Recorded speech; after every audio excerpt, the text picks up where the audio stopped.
അരികിലെന്നാലും പറയുവാനാവുമോ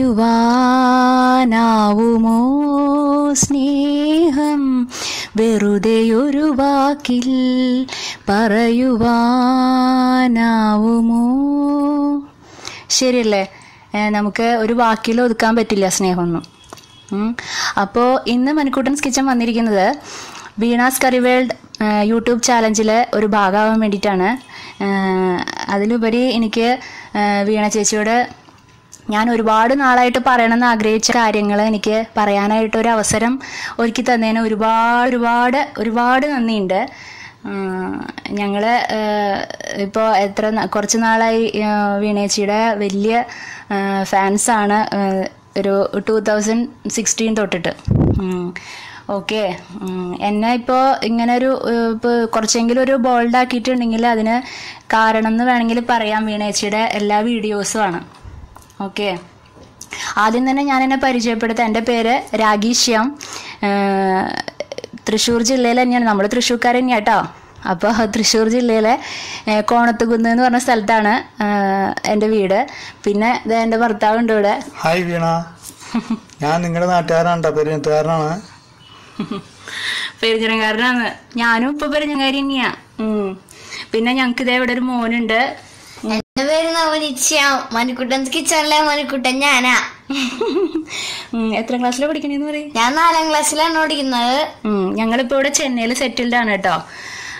okay, അപ്പോൾ ഞാനിപ്പോൾ എന്താ പറയണേ വെച്ചിട്ടുണ്ടെങ്കിൽ, ഇപ്പം ഞാൻ നേരത്തെ പറഞ്ഞല്ലോ എന്നെ ഇപ്പോൾ ഇങ്ങനെ എന്നെ ആക്കിയതിൽ വീണേച്ചിക്ക് ഒരു ഭാഗമാണ് വീണേച്ചി എന്ന് പറഞ്ഞല്ലോ. അതെന്താന്നുള്ളത് ഞാൻ പറയാം. ഞാൻ പഠിച്ചുകൊണ്ടിരിക്കുന്ന ടൈമിലാണ് എൻ്റെ കല്യാണം കഴിഞ്ഞ്, 2008.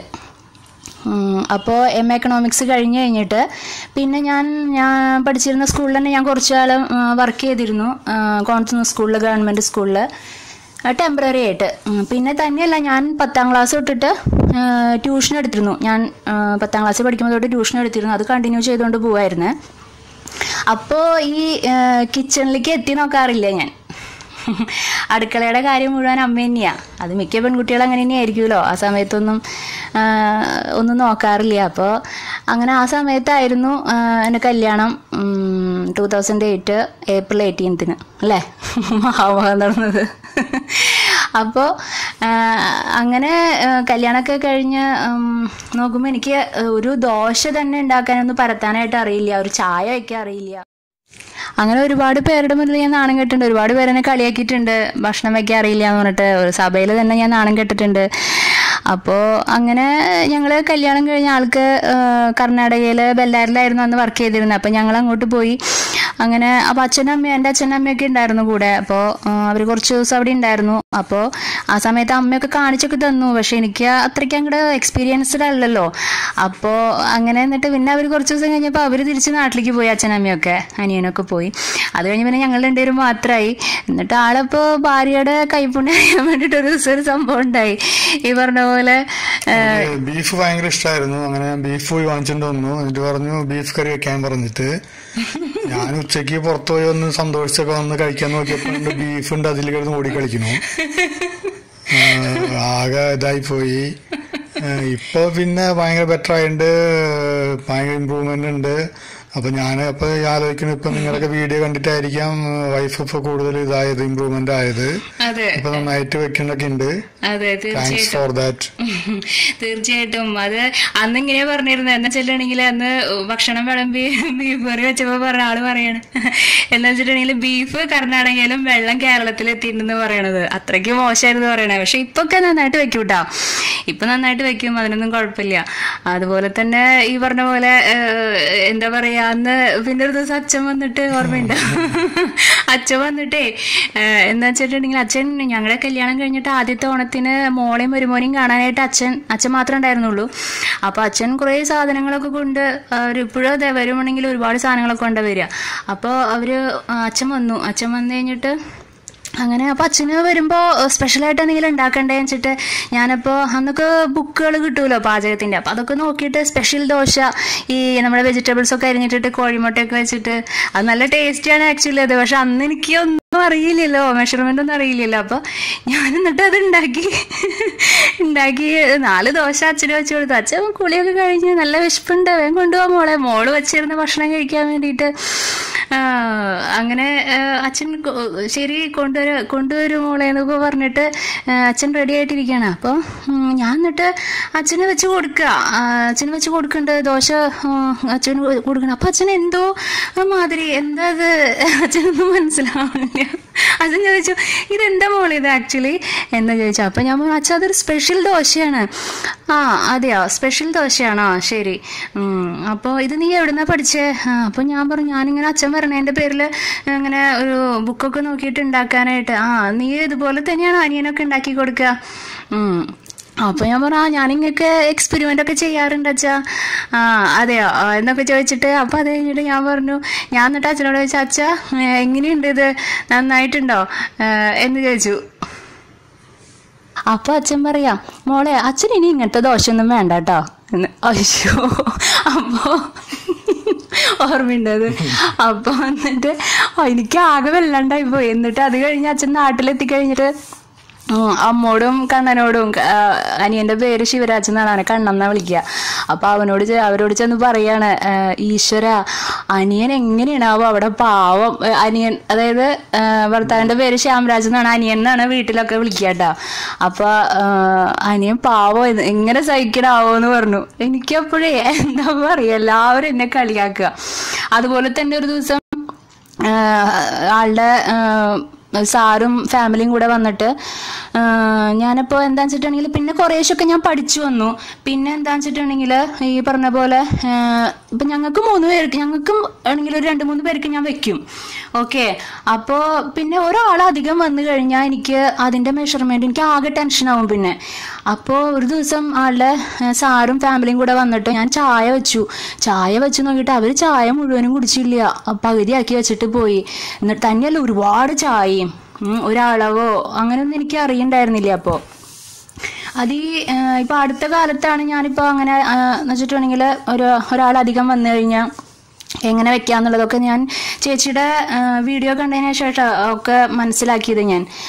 പിന്നെ തന്നെയല്ല എന്നെ കുറച്ച് ഇപ്പോൾ ആദ്യം എന്നൊക്കെ പറഞ്ഞിട്ടുണ്ടെങ്കിൽ ആരെങ്കിലും എന്തെങ്കിലുമൊക്കെ എനിക്ക് ഇഷ്ടപ്പെടാത്ത എന്തെങ്കിലും പറഞ്ഞു കഴിഞ്ഞാൽ ഞാൻ ഒന്നും മിണ്ടില്ല, എനിക്ക് പേടിയാ, ഈശ്വര എന്തെങ്കിലും പറഞ്ഞു കഴിഞ്ഞാൽ എന്തെങ്കിലും വിചാരിക്കാവോന്ന്. പക്ഷെ ഇപ്പം അങ്ങനെയല്ല. ഇപ്പം എനിക്ക് ആരെങ്കിലും എന്തെങ്കിലും എനിക്ക് ഇഷ്ടപ്പെടാത്ത പറഞ്ഞാൽ ഞാൻ ഉടനെ ഞാൻ പറയും. എന്നുവെച്ചാൽ കുറച്ച് ബോൾഡായെന്ന് പറയാം.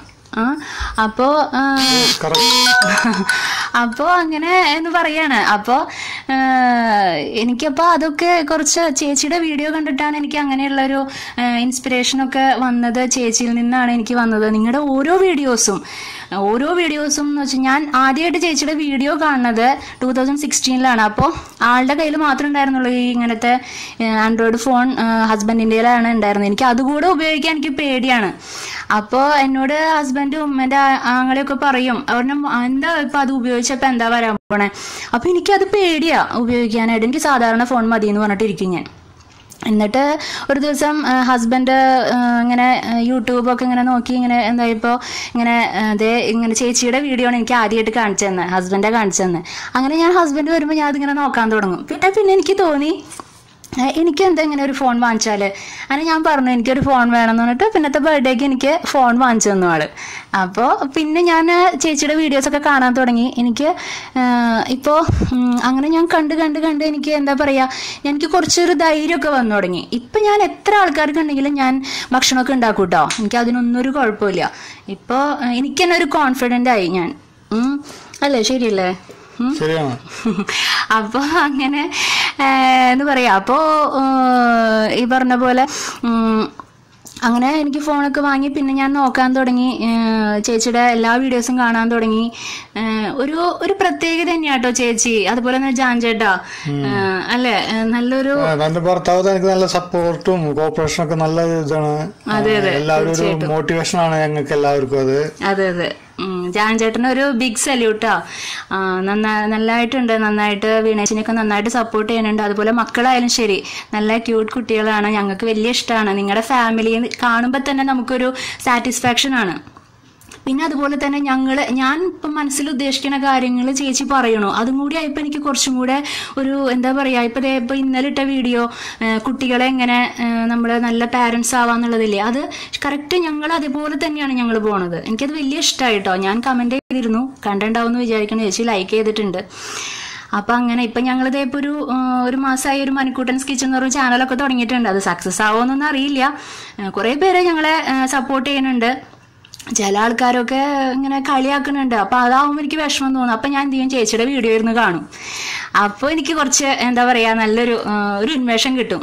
അത് സത്യമാട്ടോ. ചേച്ചിയുടെ വീഡിയോ കാണുമ്പോൾ, ചേച്ചിയുടെ വർത്തമാനമൊക്കെ കേൾക്കുമ്പോൾ, ചേച്ചിയുടെ ആയാലും ഏട്ടൻ്റെ ആയാലും വർത്തമാനമൊക്കെ കേൾക്കുമ്പോൾ ഒരു സന്തോഷമാണ്. അപ്പോൾ ഞങ്ങൾക്ക് ഇനി പറഞ്ഞാലും ചേച്ചി കാണണമെന്ന് വലിയ ആഗ്രഹമുണ്ട്. ഓക്കെ, അപ്പോൾ പറഞ്ഞാലും തീരില്ല. അപ്പൊ എല്ലാ ഭാവുകങ്ങളും ഞങ്ങൾ നേരുന്നു.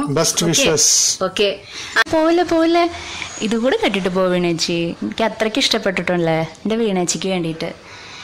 എങ്ങു നിന്നു വന്ന പഞ്ചവർണ്ണ കിളി നീയോ, എന്നും എൻ്റേതെന്നു ചൊല്ലുവാനോ ഇഷ്ടമേറെ.